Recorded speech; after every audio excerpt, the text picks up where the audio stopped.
All right, today we are diving deep into a massive geopolitical crisis and, more importantly, the really sophisticated investment plays that it creates. We're talking about the Strait of Hormuz, the world's most critical choke point for oil, and what happens when that tap gets shut off. This isn't just about what you pay at the pump. It's about a complex arbitrage opportunity that's hiding in plain sight. And to kick things off, we've got a pretty stark warning from one of the heaviest hitters in finance, Ken Griffin. He is not pulling any punches here. He sees a blockage in the strait not as some minor disruption, but as a direct trigger for a full-blown global recession. That really sets the stage for the immense economic pressure we're about to unpack. And this is exactly why Griffin is so concerned.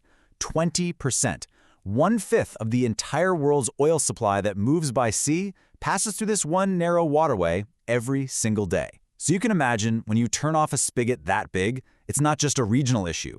It sends a shockwave through the entire global economy. Every factory, every supply chain, they all feel it. So here's our game plan for today. We're going to start with that geopolitical spark. Then we'll dig into the market's wild reaction and expose a nasty trap that catches a lot of everyday investors. From there, we're going to uncover a huge mystery in the shipping world, see how the pros might actually trade this chaos, and then finish up by looking at a critical signal coming right from the front lines. Okay, first things first. To really get why the market reacted the way it did, you have to understand the crisis itself.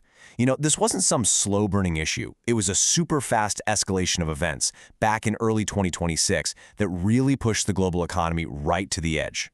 What's really nuts here is just the speed of it all. We go from a military strike to a full-on Iranian blockade in less than a week. Look at that. Traffic drops by 90% almost overnight. Oil prices, of course, just explode. But then it gets even weirder. The U.S. Navy sets up its own blockade, creating what some people started calling a double blockade. The world's most vital energy artery was just completely paralyzed. Now, this unprecedented physical squeeze on oil, it didn't just raise prices. It basically tore the market in two.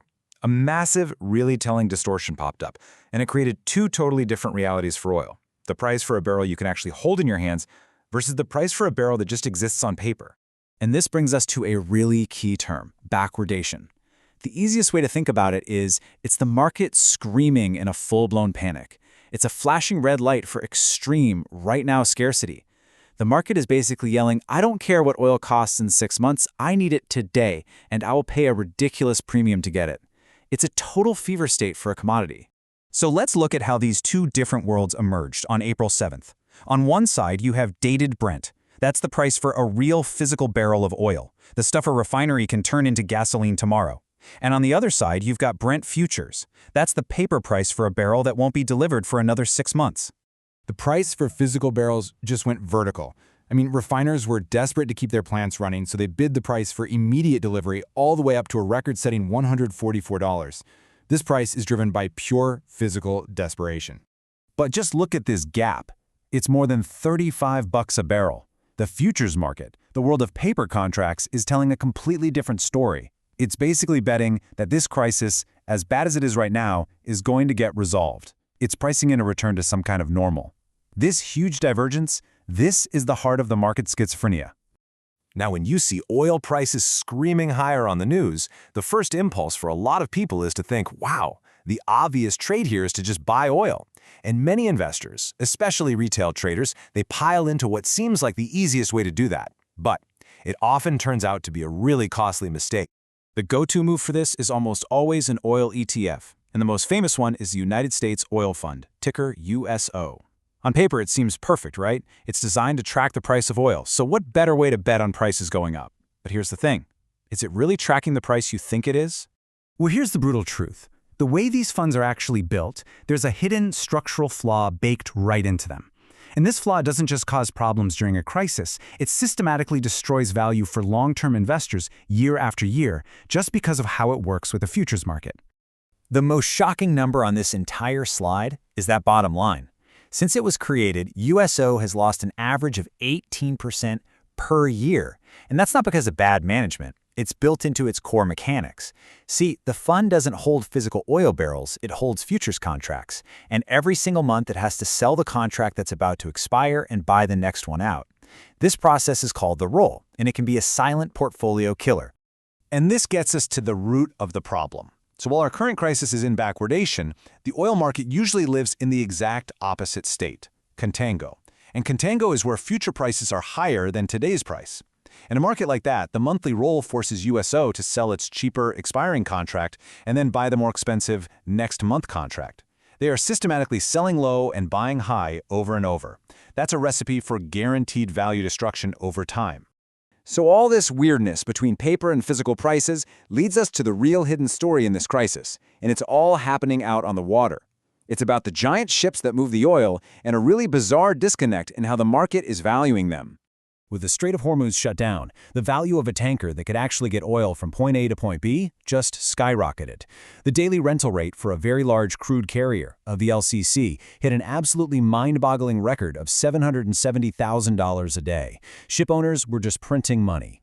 And this chart illustrates this central mystery perfectly. On one hand, you have the spot rates, the actual real-world price to rent a ship, up 300%. I mean, they went completely vertical. But on the other hand, the stock prices of the companies that own these very ships, they barely moved, up only about 5%.